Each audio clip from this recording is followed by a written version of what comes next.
We have had 8 races in this exciting season in Formula 1. McLaren has been the strongest package, with Max Verstappen in his Red Bull closing snapping at the heels of Oscar Piastri and Lando Norris. A big change in the regulations is on its way for the Spanish GP, and is predicted by some in the paddock that it will shake up the order in a major way. Let's see what has been said and what I make of it. I'm Wimbo. Here's 3 seconds to leave a like. The FIA will introduce the TD 018 on front wing flexibility at the Spanish GP in Barcelona. This is done to curb the aerodynamic advantages after 2024 had a few Flexi-wing controversies.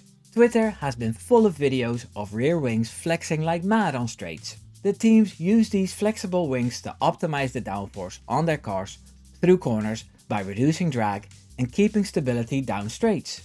Now, what's interesting about these changes is that certain teams, Red Bull and Ferrari, have been asking for clarity all through the 2024 season after images in Belgium revealed a lot of flexing on the McLaren cars. They were told there would be no changes after waiting for an answer for months. Fred Vasseur said they lost a lot of time before developing their own flexi wings. Then, over the winter, there were more discussions and Red Bull opted not to go down the flexi-wing route, and then discovered that the new TD would be implemented at round 9 of the season. This decision was a bit odd, as you would think they'd clamped down on it from the start. It will give the season 2 chapters, one before the TD and one after the TD, if it's as effective as some people in F1 think it will be. Nicolas Tombazzi said the following about the TD.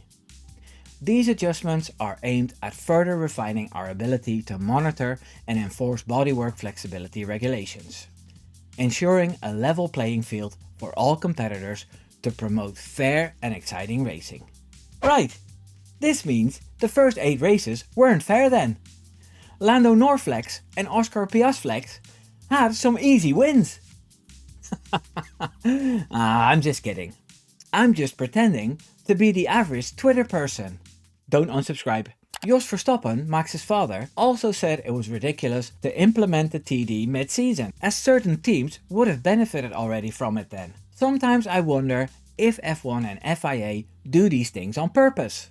You know, the sport benefits if the championship is exciting. So McLaren staying dominant all season is not good for viewership. Max Verstappen cruising to another championship win also won't make them happy. So they throw in stuff to create a bit of a curveball. This is just me being a little paranoid perhaps. I'm only half serious here, but sometimes this feeling creeps up. Anyway, this is how things stand before the TD is implemented. Now, let's discuss what the main people in F1 think about the competitive order after Spain. Let's start with the people who think the effects of the TD will be major. So let's start with good old Christian Horner. He has spoken about it a few times. Here's what he said. Yeah, it will be interesting the effect that it has. I guess the slight oddball about it is the timing of it. Why race 9? It might have been better to have been addressed during the off season, because you end up doing sort of 2 specs of wings. Now, how much it affects our competitors versus your own, it's difficult to predict. You can see that the operating window of these cars is very narrow, and that the front wing change is quite a significant one. So it will be interesting to see how and who it affects. For sure, it's a significant change. It's not just a tweak, so it will affect all of the cars. It's just to what quantum? Obviously he says this because he hopes it will make the RB21 the dominant car again, so Max Verstappen can do what he did in 2023 for the rest of the season. I'm not gonna lie, as a Max Verstappen fan, I hope this too, but you already knew that.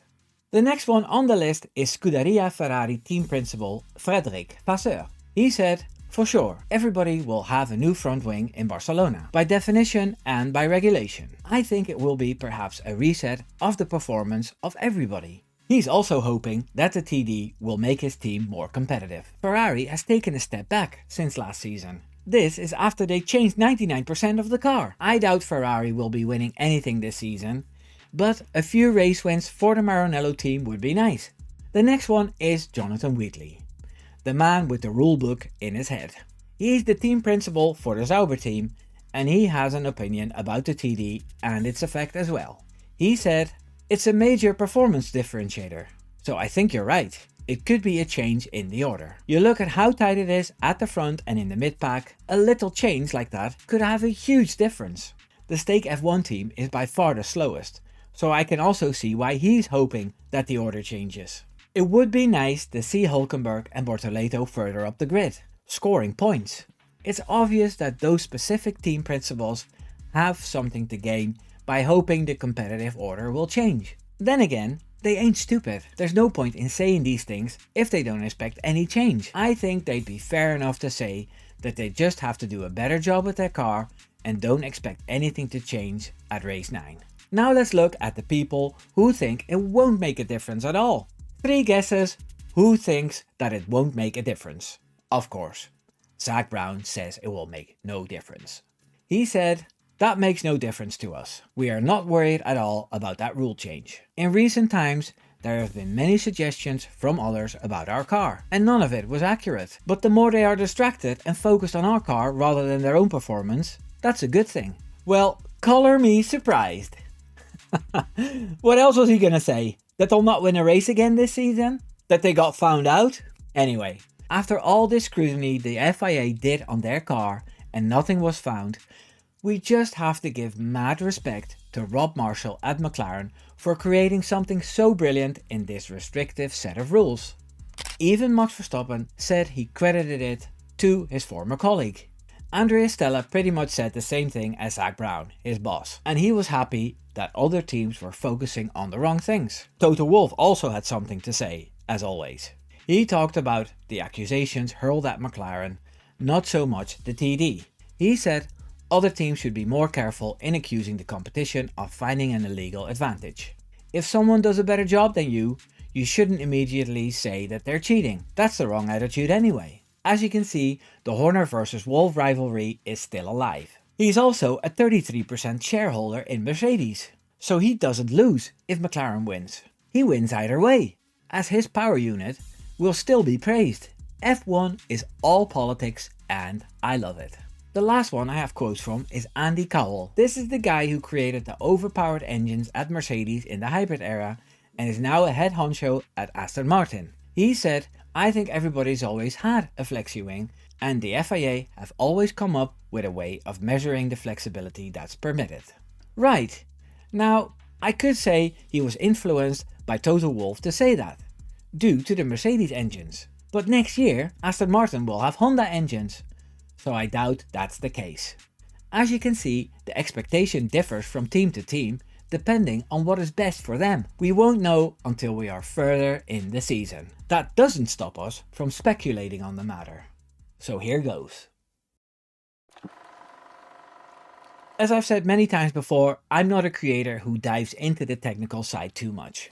All I can go by is what people in the F1 space say and my gut feeling. Now, we know this is the last season in these regs, which means the development is at its finest. Seeing how many disqualifications we've seen in recent years based on millimeters, it's safe to say anything can make a huge difference. I think it will make a difference when the McLaren and the Mercedes cars have to change their wings. It changes downforce, how stiff they can run the cars, everything needs to be adjusted again. I think Red Bull will benefit as they have already made this step and are scoring podiums and wins with Max Verstappen. Piastri and Norris already complain about the MCL39 being tricky to drive, and I don't think it'll get easier for them after the TD. I don't see them adapting to changes as quickly as Max Verstappen can. People watching this video might say I'm biased and I'm a Max fanboy, and they would be right. However, it is a fact that Max Verstappen drives all kinds of cars just for fun. He's always quick right from the start. He has oil in his veins, and the two McLaren drivers will need time to adjust to the changes. So we'll see them qualifying a little lower, which will hamper their races. It remains to be seen if they can still look after their tires as well as they have in certain races this season.